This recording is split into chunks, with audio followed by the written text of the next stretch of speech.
billionaire takes a 10-minute joyride to the edge of space, right? Right. And in that tiny window, they burn more carbon than you or I will emit in an entire decade. Oh, easily. Yeah. I mean, 10 years of driving to work, heating our homes, buying groceries, all of it completely eclipsed by this brief, weightless photo op. Meanwhile, down here on Earth, we're all agonizing over whether reusing a hotel towel is going to somehow save the planet. Yeah, we just stare at those little green placards in the hotel bathroom and convince ourselves we're, doing our part. Exactly. Well, today we're dismantling that illusion. If you're listening to this, you're someone who wants to cut through the marketing copy. You want to understand the hidden gears of the global systems we interact with every day. And this is a massive system. It really is. So our mission for this deep dive is to unpack the incredibly messy, frankly contradictory world of sustainable tourism. Right. We're looking at an industry that represents freedom and discovery for billions of people, but simultaneously drives severe ecological degradation, massive local price inflation, and the erosion of ancient cultures. And the foundational premise we really have to grapple with right up front is that the tourism industry is entirely unique in how it consumes its own capital. What do you mean by that? Well, think about most industries. The environment is just the place where the factory sits, right? But in tourism, the environment, the pristine beach, the coral reef, the historic medieval square, that is the product itself. Right, the landscape is the raw material. Exactly. So if the industry destroys nature, or if it hollows out a local culture to the point where it just becomes a meaningless theme park, it actively destroys its own foundation. It's eating itself. Pretty much. What's fascinating here is that this transforms sustainability from a neat technical checklist into a highly volatile negotiation over justice, power, and identity. Yeah, it's not just about low flow shower heads. Not at all. It's about who fundamentally gets to travel, who captures the profit, and who is left dealing with the waste when all the tourists go home. Right.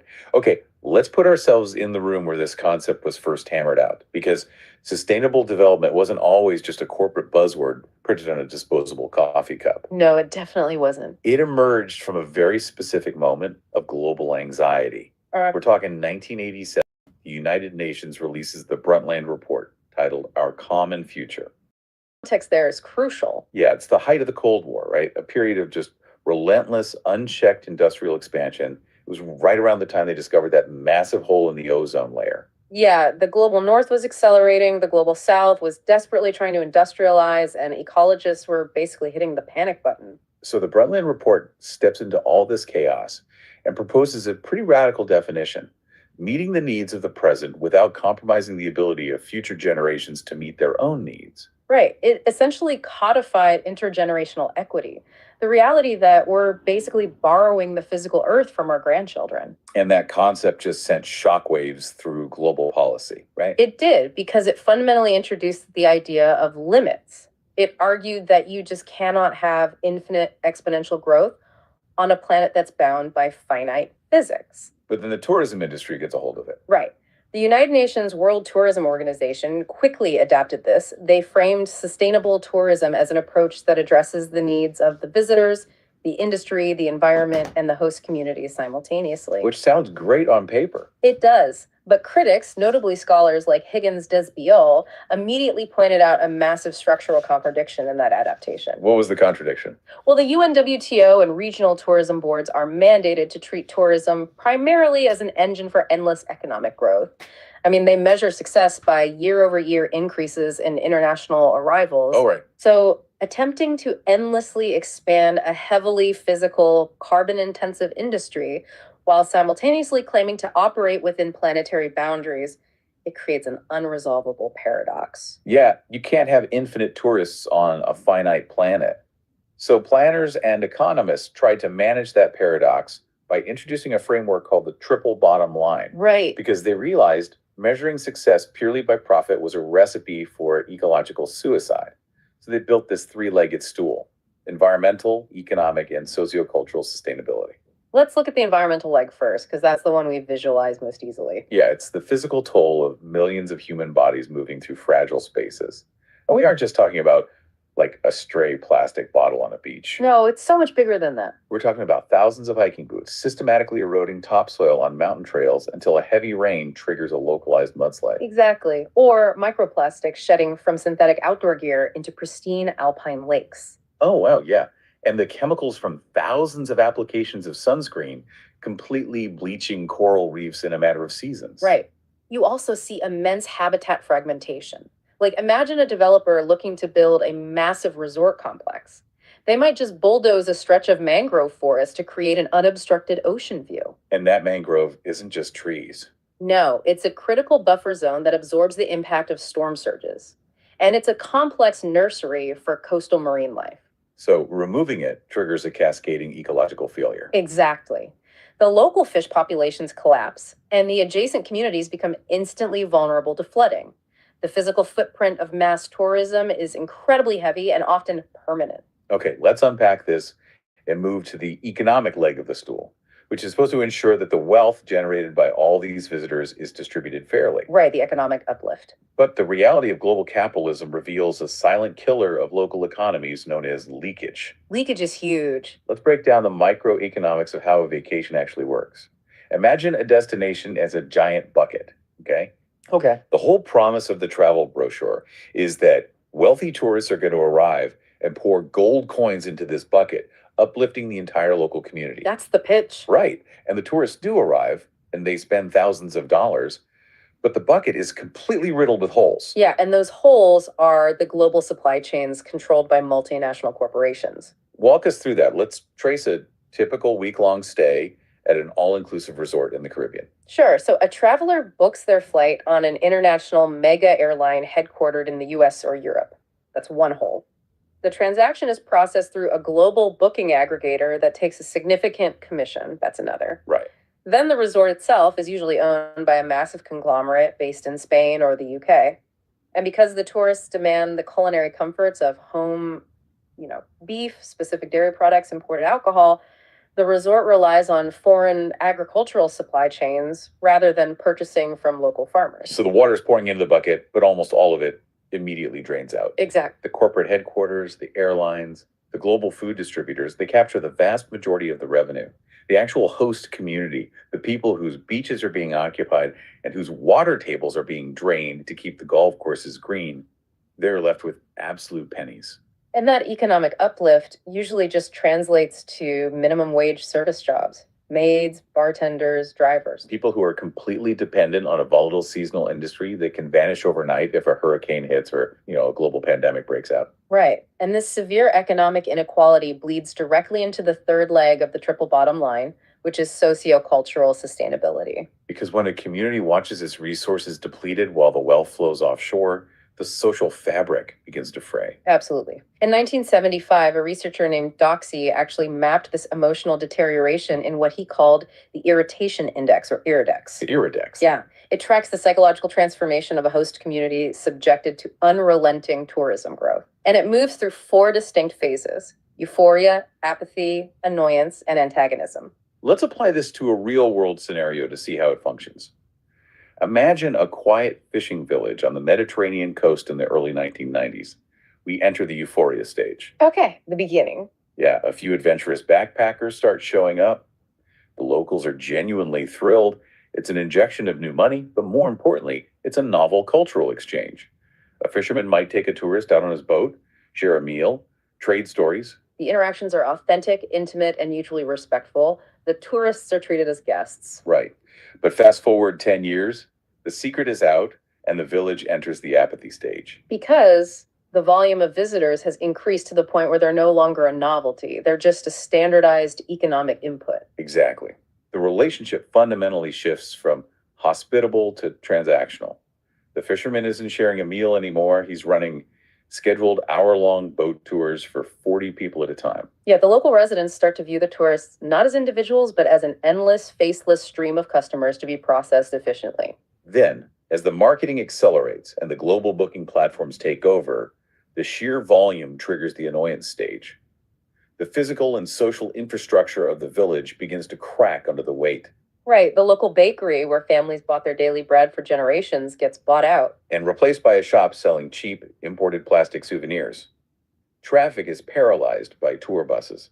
The fishermen's children can no longer afford to live in the village because landlords have realized they can make 4 times the monthly rent by converting apartments into short-term holiday rentals, So the locals now actively resent the industry because it is literally cannibalizing their daily existence. which inevitably boils over into the final stage, antagonism. The tourists are no longer seen as an economic lifeline. They're identified as an invasive force destroying the community's quality of life. Hospitality just evaporates. It's replaced by open hostility, political mobilization, anti tourist graffiti. Doxy's model perfectly illustrates that treating a community as a limitless sponge for foreign capital will ultimately trigger a social immune response. And when planners in these destinations started watching their cities hit that antagonism stage, they panicked. Oh, absolutely. They needed a metric, some sort of mathematical excuse to pull the emergency brake and stop the endless flow of people. So they looked to environmental biology and borrowed a concept called carrying capacity. Right, which in wildlife management is a straightforward idea. Like, how many deer can live in a specific forest before they eat all the vegetation and the ecosystem collapses? And planners tried to apply this exact same logic to human tourists. Yeah, the intention was to define the absolute maximum number of tourists an ecosystem or a municipality could absorb before irreversible environmental and social degradation occurred. It's like finding the fire code capacity for a whole city. Precisely. And this logic aligned with Richard Butler's tourism area life cycle model from 1980, which maps a destination's trajectory from discovery to heavy development, and finally to a stage of stagnation and decline once the carrying capacity is breached. So the goal was to calculate that magic threshold number and strictly cap visitor entries right before the tipping point. But trying to apply the carrying capacity of deer to modern human tourists is a massive mathematical failure. I mean, a human isn't a standardized unit of consumption. No, definitely not. A backpacker taking the bus and camping consumes vastly different resources than a wealthy tourist flying in on a private jet, running the air conditioning at 60 degrees, and demanding imported steaks. Yeah, the footprint is entirely different. Plus, ecosystems aren't static. Right. A Mediterranean island might easily handle 5,000 visitors in the cool, wet spring, but dump those same 5,000 people on the island in the peak heat of August when the water table is dangerously low. You risk a total catastrophic collapse of the municipal water supply. You simply cannot pin down one rigid, permanent number. And planners recognize the futility of chasing a static number. So, in response, environmental researchers developed a more dynamic framework known as the limits of acceptable change, or the LAC model. How does that differ? Instead of asking the impossible question of how many tourists are too many, the LAC framework asks a normative question. What are the minimum acceptable conditions we are willing to tolerate for this ecosystem in this community? No. It shifts the focus from setting an absolute quota at the border to establishing strict environmental and social indicators within the destination. So instead of a bouncer with a clicker that the city limits, you have a dashboard of metrics. I like that analogy, yeah. The town council agrees that water quality cannot drop below a certain purity level, or that resident satisfaction regarding housing availability cannot dip below 60%. Right. And if the dashboard flashes red on any of these indicators, management interventions are immediately triggered. Like shutting down specific trails or halting new hotel permits. Exactly, regardless of the actual raw number of tourists currently in the city. But wait, I have to push back on that.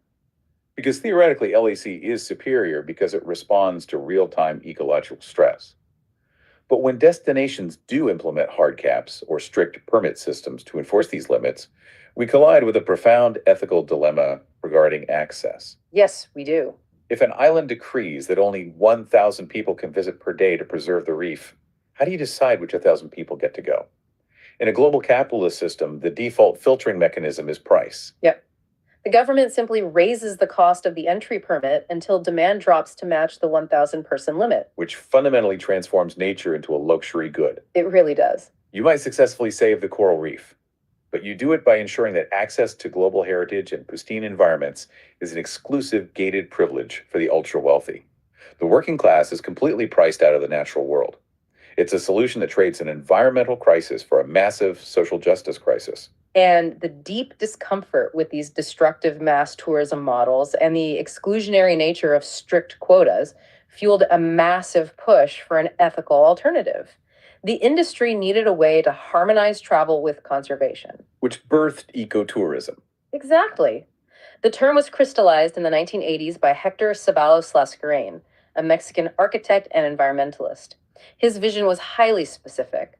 Ecotourism wasn't just walking outside, it was deliberate travel to relatively undisturbed natural areas with the specific objective of studying, admiring, and enjoying the wild plants and animals. It was meant to be a low impact educational endeavor that actively financed local conservation efforts. Right. And the vision is beautiful. You trek quietly through the Amazon, you learn about indigenous botany, your money goes directly to protecting the rainforest canopy, and you leave absolutely no trace. It sounds like the perfect synthesis of travel and morality. It sounds perfect, but here's where it gets really interesting. Right. When you look at the mechanics of the modern ecotourism industry, that pure vision collapses under the weight of three massive, almost intractable paradoxes. Let's start with the most glaring one, the access paradox. Okay. By its very definition, true ecotourism requires destinations that are pristine, remote, and ecologically fragile. You're seeking out the deep jungle, the isolated atoll, or the high altitude Himalayan valley. Because these locations are deliberately far removed from urban centers. Exactly. And reaching them overwhelmingly requires long haul, high carbon aviation. The traveler must burn immense quantities of fossil fuels, directly accelerating the global climate crisis that is destroying ecosystems worldwide in order to go appreciate a localized, protected ecosystem. And the statistical reality of this is just brutal. Long-haul flights account for less than 3% of total global tourist trips, yet they generate roughly 70% of the tourism sector's harmful greenhouse gas emissions. Think about the cognitive dissonance of that math. It's wild. Flying halfway across the world to sleep in a beautiful solar-powered bamboo hut in Costa Rica is structurally vastly more damaging to the global environment than driving a gas-guzzling SUV an hour outside your city to stay in a concrete chain hotel. Right. The local footprint of the bamboo hut is tiny, but the atmospheric cost of reaching it is catastrophic. That brings us to the second contradiction, the leakage paradox within the ecospace. Because ecotourism is frequently pitched as a developmental tool for the global south, a way to convince local communities that preserving a forest for tourism is more lucrative than selling it to a logging company. But if you look at premium eco destinations like the Okavango Delta in Botswana, studies reveal a familiar exploitative pattern. Yeah, the ultra-luxury eco-lodges charging thousands of dollars a night are frequently owned by multinational conglomerates or wealthy investors based in the global north. While the local communities are largely relegated to the same low-wage service roles we saw before, guides, cooks, cleaners, the massive profit margins are funneled out of the country. The structural economic imperialism remains completely intact. It's just rebranded with earth tones and organic linens. Very well put. And even if you solve the carbon math and fix the economic leakage, you hit the third wall, destruction by popularity. Right, because ecotourism operates in a marketplace, and a marketplace demands growth. Exactly. Once a location is marketed globally as a pristine, untouched paradise, it inevitably attracts a swarm.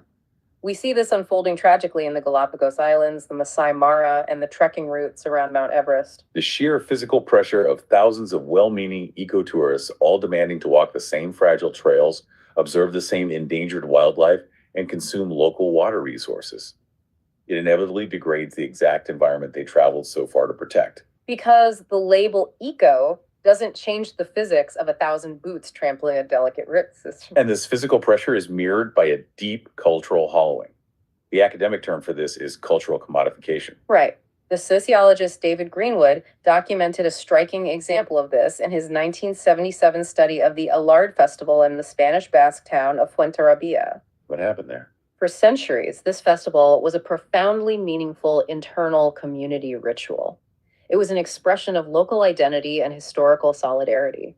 But as regional tourism increased, the local tourism board recognized the festival's value as a colorful spectacle. They saw dollar signs. Exactly.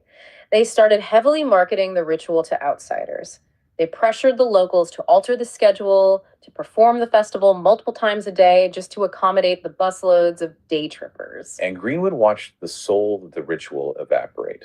The moment the authentic community expression was repackaged as a scheduled performance for a paying audience, the local participants withdrew their emotional investment. The festival didn't disappear, but it transformed into a hollow pantomime. The culture was preserved visually, but destroyed internally. Yeah. And as the contradictions of mass and ecotourism became glaringly obvious, particularly the inescapable carbon math of aviation, a powerful counter movement emerged in Northern Europe. Around 2018, the Swedish concept of flight scam, or flight shame, gained massive cultural traction. This was a deliberate sociological effort to reframe commercial air travel. Instead of viewing a weekend flight to Paris as a basic middle class right or a marker of cosmopolitan status, the movement sought to brand it as an active, selfish moral failure. It leveraged peer pressure to induce structural behavioral change. And the aviation industry was terrified of losing a generation of customers to flight shame. So they aggressively pushed an alternative: carbon offsetting. It's the ultimate psychological pressure valve. You're booking your flight, you feel that twinge of guilt, but right before you enter your credit card, a little box pops up. Right. For an extra $30, the airline promises to invest in a wind farm or plant a patch of trees in the developing world to magically neutralize the carbon you are about to spew into the upper atmosphere. You click the box, the guilt vanishes, and you fly. It's like ordering a giant, greasy fast food meal and eating a single celery stick to cancel it out. Exactly. And the critical consensus on the carbon offsetting market is scathing. It is riddled with profound structural and mathematical flaws, primarily failing on the criteria of additionality and permanence. Let's explain those. Additionality requires proving that the offset project, say, a commercial timber plantation in South America, would not have occurred without your specific $30 contribution. But in reality, investigations routinely show that many of these projects were already funded or legally mandated. You aren't funding new carbon capture, you're just subsidizing a pre-existing corporate balance sheet. Right, and the permanence issue is even more damning. When a jet engine burns kerosene at 35,000 feet, it injects carbon dioxide and nitrogen oxides directly into the atmosphere, where it will actively warm the planet for centuries. To offset that, the airline might fund a project to plant 100 pine trees. But a tree is not a permanent vault. If, 10 years from now, a drought exacerbated by climate change sparks a wildfire that burns that forest to the ground, all of the carbon stored in those trees is instantly released right back into the sky. The atmospheric ledger never actually balanced. It is, in essence, an accounting trick. You are describing the mechanism of greenwashing. It's a tool designed to provide moral cover, allowing high emissions consumers and massive corporations to maintain their destructive behaviors without making any fundamental sacrifices. Furthermore, offsetting frequently creates a secondary crisis of spatial justice. How so? Many of the massive land tracts required for tree planting offsets are located in the global south. To secure these carbon sinks for wealthy Westerners to offset their flights, local governments and corporations sometimes forcefully evict indigenous communities or restrict their access to traditional agricultural lands. Oh, wow. The ultimate dynamic is staggering. Affluent tourists in the north secure the psychological permission to keep flying by, actively stripping land rights from marginalized communities in the south. So let's look at the alternative. If rushing across the globe on an airplane to see nature is a paradox wrapped in greenwashing, what happens if we actively rebel against speed? What happens when you strip speed entirely out of the equation? This is the central thesis of the slow tourism movement. Which actually didn't originate in the travel sector. It has its roots in gastronomy. Slow food. Exactly. In 1989, the Italian activist Carlo Petrini launched the slow food movement in direct response to the opening of a McDonald's near the Spanish Steps in Rome. It was a profound protest against the creeping homogenization of global culture, the alienation of fast consumption, and the severing of the connection between the consumer and the local agricultural producer. And slow tourism adapted these principles, arguing that the frantic, checklist-driven pace of modern travel alienates the tourist from the actual geography and culture they are moving through. It completely reimagines the act of transit. In mass tourism, a budget flight is just a cramped, miserable teleportation tube. You endure it to get to the beach. But slow tourism demands that the transit becomes the core experience. You take a train that winds through the Alps, you cycle across rural France, you walk an ancient pilgrimage route. And by shifting away from long-haul aviation and embracing low-carbon overland transport, the physical emissions profile of the trip collapses dramatically. The environmental mathematics actually begin to work. And it fundamentally alters the sociocultural dynamic. When you travel slowly, you cannot bypass the local reality. You are forced to interact with the regional train conductor, you buy produce from the local market, you stay in a small village for weeks rather than hours. you embed yourself. This philosophy has even been institutionalized at the municipal level through the CitySlow or Slow City network. Oh, also originating in Italy. Right. It's a strict accreditation system for towns with fewer than 50,000 residents. To earn and maintain the CitySlow designation, a municipality must adhere to rigorous metrics: noise pollution reduction, promotion of organic local agriculture, preservation of historic architecture, and severe restrictions on multinational fast food franchises. It is a deliberate legislative effort to build a localized bulwark against globalized acceleration. And the concept of the slow city sounds like a sanctuary. It's an incredibly appealing vision of how human beings ought to live and interact with the world. But we have to ask the hard, practical question that always haunts these movements. Who actually has the capacity to travel this way? This raises an important question. That is the crux of the privilege critique. Engaging in slow tourism requires massive reserves of two distinct types of capital. You need financial capital because a multi-day train journey across Europe or North America is frequently vastly more expensive than a subsidized 2-hour budget airline flight. But far more critically, you need time capital. Taking 3 days to travel overland, immersing yourself in a rural community for a month, and taking 3 days to return home requires a vast luxury of unstructured time. Time that the global working class absolutely does not have. A factory worker or a retail manager in the United States might get 10 days of paid vacation a year. They cannot dedicate 60% of their only annual reprieve just to sitting on a train in the name of sustainability. Exactly. So the critique suggests that slow tourism, despite its genuinely superior environmental mechanics, functions essentially as a bespoke luxury product. It allows wealthy, time-rich individuals to perform environmental virtue, but it offers absolutely no scalable democratic solution for the billions of ordinary people seeking affordable leisure. It creates a bifurcated system where the wealthy get to travel ethically and slowly, while the working classes are relegated to high carbon mass market tourism simply because of the economic constraints on their time. Right. While the slow movement searches for idyllic connection, a rapidly expanding sector of the global travel market is obsessed with exactly the opposite. People aren't just traveling to see beauty. They are actively using their limited vacation time and resources to travel thousands of miles to stand in places defined by absolute horror, mass death, and unimaginable human suffering. We are talking about dark tourism. Also referred to in academic literature as thanatourism, derived from thanatos, the Greek personification of death, or grief tourism. The psychological drivers behind this phenomenon are immensely complex. Why do we visit sites of death and despair? To understand it, we rely on the framework developed by Philip Stone in 2006, known as the dark tourism spectrum. Stone argues that these sites are not a monolith, but range from light or pale darkness to the absolute darkest extremes. The light end of the spectrum is fascinating because it almost feels like an oxymoron. It involves sites associated with death or the macabre, but stripped of any immediate visceral tragedy. Right, we're looking at heavily commercialized, entertainment-driven experiences. Think of a commercialized dungeon museum in London filled with plastic torture devices and actors jumping out at you, or a Dracula-themed amusement park in Romania. The historical suffering is either entirely fictionalized or so temporally distant that it carries no emotional weight. The primary motivation for the visitor is pure, thrill-seeking entertainment, akin to riding a roller coaster or visiting a haunted house. But as we move along the spectrum, the entertainment value recedes and the gravity of the reality intensifies, culminating at the darkest end. These are the authentic, physical locations of modern, verifiable mass tragedy. We're discussing sites like the Auschwitz-Birkenau extermination camp, the Hiroshima Peace Memorial Park, the Chewang-8 killing fields in Cambodia, the 9/11 Memorial at Ground Zero, or the prison complex on Robben Island. Visiting these sites shifts the motivation from entertainment to a profound confrontation with mortality and human cruelty. And this confrontation places us in the center of a fierce ethical debate.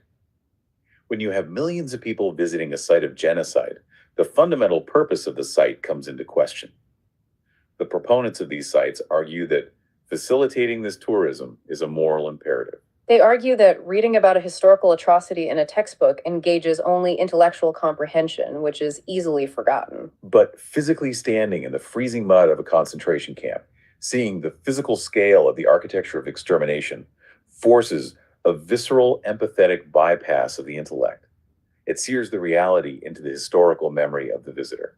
It is the ultimate educational tool to ensure that society internalizes the warning of never again. The critical perspective, however, examines the actual mechanics of the tourism taking place at these sites and draws a much more cynical conclusion. Critics argue that the infrastructure required to process millions of visitors inherently degrades the sanctity of the space.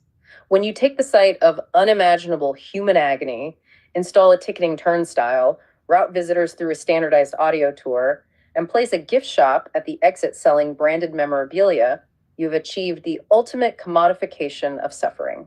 The critique questions the morality of a system where a tourist takes a smiling selfie in front of a crematorium, treating a site of genocide as just another checkbox on a morbid vacation bucket list. Which brings us to the most critical power dynamic at play. Who controls the narrative?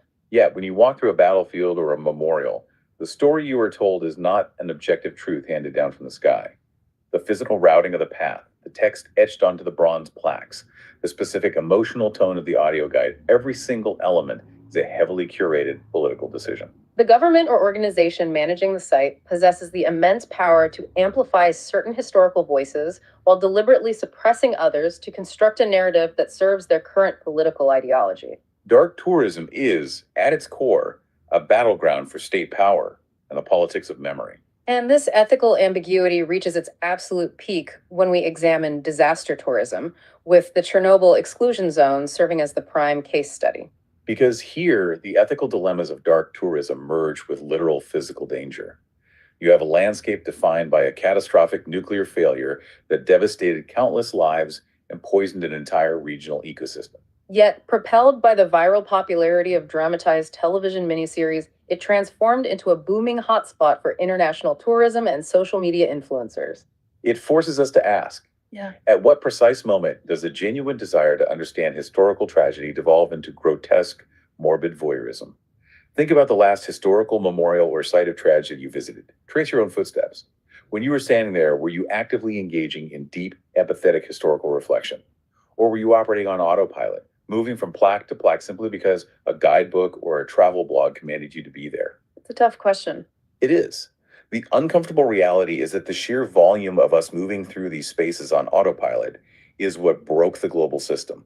That breaking point is defined by the concept of overtourism. Let's dive into that. While the localized impacts of mass tourism have been studied for decades, the specific term overtourism exploded into public and academic consciousness around 2016 and 2017. And the United Nations World Tourism Organization defines it as the threshold where the impact of tourism excessively and negatively influences the perceived quality of life of local citizens, as well as drastically degrading the quality of the experience for the visitors themselves. It is the moment the physical and social carrying capacities fail simultaneously. To truly understand the mechanics of this collapse, we have to look closely at the case studies where the system is currently tearing itself apart.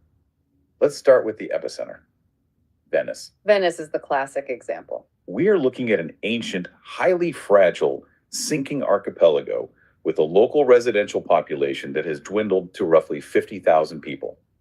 Prior to the disruptions of the pandemic, that tiny urban footprint was absorbing an astonishing 30 million visitors annually. The sheer mathematical ratio of tourists to locals completely warped the reality of the city. Basic municipal services, like trash collection and water transit, were pushed to the breaking point. The cost of living skyrocketed as every available square foot was optimized for tourist extraction, forcing generations of Venetian families to flee to the mainland. The crisis became so existential that in 2024, Venice implemented an unprecedented policy, a direct municipal entry fee for day trippers. They literally placed a paywall around a living city in a desperate attempt to regulate the human flow. Then you look at the crisis in Barcelona, which reveals a different structural economic mechanism. Barcelona illustrates the devastating impact of overtourism on the fundamental human right to housing. This was massively accelerated by the advent of platform capitalism, specifically short-term rental aggregators like Airbnb. Because before these platforms existed, tourism was largely confined to commercially zoned areas, right? Hotels and hostels. Yes. Airbnb allowed investors to completely bypass municipal zoning laws, transforming residential apartment buildings into unregulated, decentralized hotels. Let's track how that hollows out a neighborhood. Imagine a family renting an apartment in a vibrant Barcelona neighborhood. Okay. The landlord does the math and realizes that renting the apartment to a local family yields 1,000 euros a month. Yeah. But listing it on a short-term rental platform for transient tourists can yield 4,000 euros a month. The economic incentive is overwhelming. The landlord refuses to renew the family's lease. They install a smart lock, and the apartment is removed from the residential housing stock. Multiply that single eviction by tens of thousands across the city, and you trigger a catastrophic housing shortage. Rents for the remaining apartments skyrocket beyond the reach of local wages. The local grocery store closes because transient tourists don't buy raw ingredients. It's replaced by a boutique brunch cafe catering to digital nomads. The neighborhood isn't physically destroyed, but its community is systematically eradicated. This spatial injustice is what drove thousands of Barcelona residents into the streets, marching under the desperate banner, "Touristies go home." We also see the overtourism mechanism triggered by sudden, massive bursts of pop culture exposure, often referred to as screen tourism.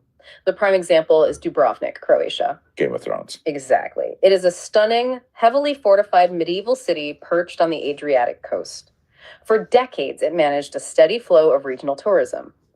Then it was selected as the primary filming location for King's Landing. And the exposure acted like a localized earthquake. Millions of fans descended on the city, intent on walking the exact stone steps they saw on television. The ancient narrow streets physically could not accommodate the human volume. It became a severe public safety hazard, and the localized pollution and infrastructure strain drew direct threats from UNESCO to revoke the city's World Heritage status.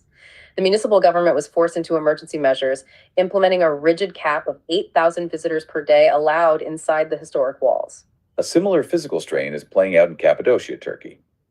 The region is globally renowned for its extraordinary geological formations, the fairy chimneys, and the iconic visual of hundreds of hot air balloons filling the sky at sunrise. And the viral success of this single aesthetic image drove a massive influx of international capital and rapid hotel development. The resulting traffic congestion, unregulated expansion, and localized environmental degradation have put immense strain on the fragile archaeological sites, proving that a destination can be entirely consumed by its own visual success. We really have to ask, what poured gasoline on this fire? Why did the slow burn of mass tourism suddenly explode into the overtourism crisis of the 2010s? Well, the structural drivers are clear. We discussed the deregulation of housing via Airbnb. We also had the explosion of ultra-budget airlines. Carriers like Ryanair and EasyJet that slashed the cost of aviation so drastically that a weekend flight across the European continent became cheaper than a train ticket to the next town. But the ultimate accelerator, the psychological engine driving this hyper-concentration of human bodies, is Instagram. The architecture of social media fundamentally altered the spatial distribution of travelers. Historically, tourists were dispersed across a destination by varied guidebooks and individual exploration. Social media, specifically the mechanism of precise geotagging, eradicated that dispersal. When an influencer posts a highly saturated, heavily edited photograph of a hidden waterfall or a quiet, blooming alleyway, the algorithmic architecture of the platform amplifies that single image to millions of users globally in a matter of hours. It functions exactly like a bat signal for digital locusts. You have a fragile, isolated micro ecosystem that might safely handle 10 visitors a week. Suddenly, driven by the algorithmic imperative to replicate the exact same photo, 10,000 people swarm the exact GPS coordinates. They trample the surrounding flora, erode the soil, capture their selfie, and instantly abandon the site to swarm the next viral coordinate. The social media feedback loop strip mines the aesthetic value of an environment while leaving the physical reality utterly decimated. Faced with this algorithmic onslaught, destination management organizations are attempting desperate policy interventions. We see the rise of demarketing campaigns, where a tourism board actively ceases all promotional activity for their primary attractions and desperately attempts to redirect the tourist flow to secondary, lesser-known regions. However, a local municipal marketing campaign is fundamentally powerless against the global, viral current of a multinational social media algorithm. The tourists will follow the geotag, regardless of what the official brochure suggests. And when demarketing fails, cities resort to the blunt instruments, the hard caps, the exorbitant entry fees, the tourist taxes. But this loops us directly back to the ethical wall we hit earlier. When you use financial barriers to protect a city, you inevitably construct a system of global segregation. You accelerate a future where witnessing the architectural marvels of Venice or the biodiversity of a protected reef is a luxury reserved exclusively for the global elite, while the vast majority of humanity is permanently priced out of experiencing the planet's heritage. Tinkering with a €5 municipal tax isn't going to fix a fundamentally broken global apparatus. We have to look at the psychological root of the behavior. So, what does this all mean? To understand why we consistently make these destructive choices despite knowing the environmental consequences, we turn to the cognitive psychology of decision making. The framework leans heavily on the work of Nobel laureate Daniel Kahneman, specifically his dual process theory of the mind, which categorizes human thought into System 1 and System 2. Let's map how Kahneman's theory explains your vacation booking. System 2 is your brain's slow, deliberate, highly analytical mode. It requires intense effort and focus. If you sit down to calculate the exact carbon footprint of a long haul flight, factoring in the radiative forcing index of high altitude jet fuel emissions, and then attempt to weigh that against the potential microeconomic benefits your spending might bring to a local community that is rigorous System 2 processing, it is cognitively exhausting. System 1, conversely, is our fast, automatic, entirely emotional and impulsive processing center. It operates instantaneously. When we examine the psychology of travel, planning the deep desire to escape the crushing routine of modern labor, the magnetic pull of a brilliantly colored photograph of a tropical beach, we are looking at an arena almost entirely dominated by System 1. Picture a consumer, exhausted after a 10-hour workday, mindlessly scrolling on their phone late at night. An algorithm serves them a heavily discounted flight to an island paradise. System 1 immediately recognizes the emotional reward: escape, relaxation, status, and it seizes control. The slow, analytical, environmental anxieties housed in System 2 are completely bypassed and overridden by the immediate neurological demand for relief. And the mind plays even more complex tricks to justify this behavior. Let's say you were a deeply committed environmentalist. You ride a bicycle in the rain to work, you diligently compost every scrap of food, you attend climate protests, you are doing the hard work. But the research identifies a powerful cognitive trap called moral licensing. Because you have behaved so virtuously in your daily routine, your brain effectively opens a psychological ledger and tells you that you have built up a surplus of moral credit. Moral licensing convinces the individual that they have earned the right to temporarily suspend their ethical commitments.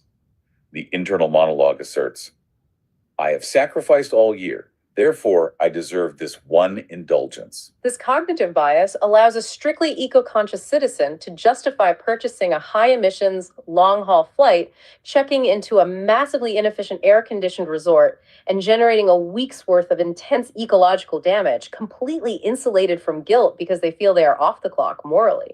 It is a profound psychological loophole that severely limits the effectiveness of individual sustainability campaigns. And this individual psychology scales up into a massive sociological dynamic when we look at how the millions of people utilizing these loopholes actually view the host communities they visit. We have to examine the power dynamics of the interaction. The sociologist John Urry developed a seminal theory to explain this called the tourist gaze. He argued that the act of looking at a destination is never a neutral, objective observation. The gaze is deeply constructed by historical power, media, and economic dominance. The tourist gaze frequently operates by stripping away the complex, messy, living reality of a host community, reducing the residents to flattened, two-dimensional objects of consumption. The local people cease to be human beings with their own agency and instead become aesthetic props in the background of the tourist's personal narrative of discovery. This concept anchors the broader post-colonial critique of global tourism. The industry often maps perfectly onto historical lines of imperial extraction. The wealthy global north sends its citizens to the less affluent global south.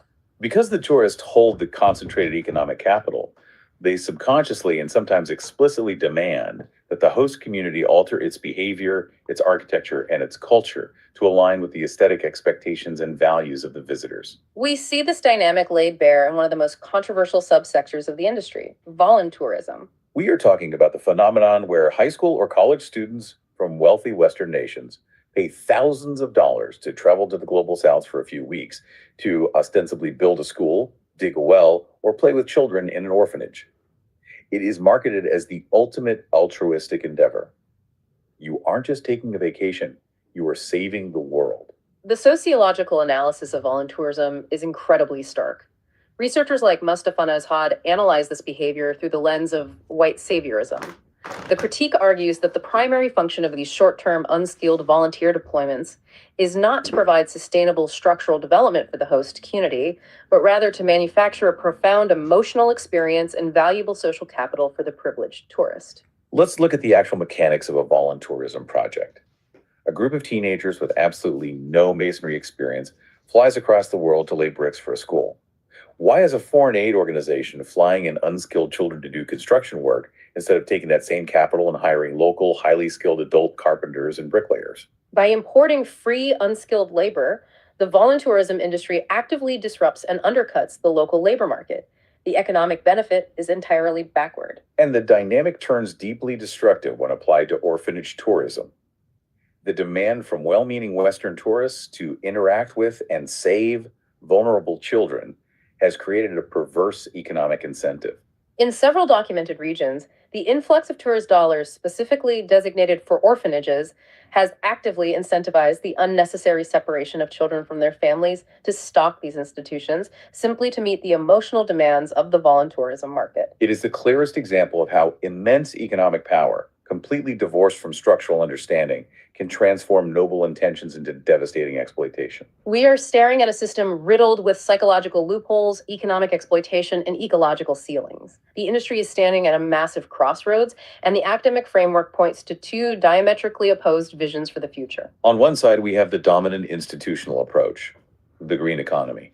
Championed by bodies like the UN Environment Program, this vision argues that human innovation can optimize our way out of the crisis.